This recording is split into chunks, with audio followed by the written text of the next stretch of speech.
Баршаңызға қайырлы күн. Бүгін сіздермен бірге өте дәмді асқабақтан кекс жасайтын боламыз. Ең алдымен жұмыртқаға қантымызды қосамыз. Оған шым-шым тұз, сұйық майды қосып, жақсылап араластырамыз. Миксермен немесе венчикпен араластырсаңыздар болады. Және оған үккіштен өткізілген шикі асқабағымызды қосамыз. Бөлек ыдысқа құрғақ заттарымызды қосып, ұнды, ванилин және де қопсытқышты қосып, жақсылап араластырып, массамызға құямыз.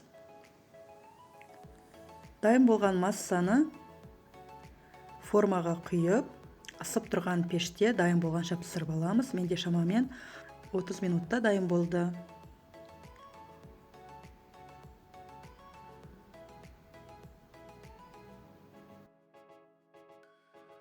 Дайын болған кексті кішкене суытып алып, одан кейін кессеңіздер болады.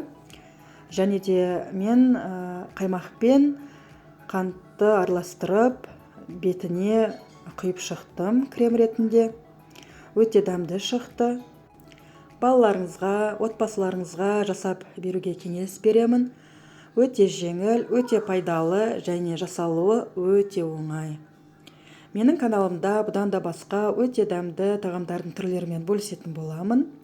Алда сіздермен бірге жусайдан жасалған сигара бөректің рецептімен бөлісемін. Және каналымнан басқа да дәмді тағамдардың рецептілерін көре аласыздар. Видеоны соңына дейін көргендеріңіз үшін рахмет. Дайындап көріңіздер, ас болсын.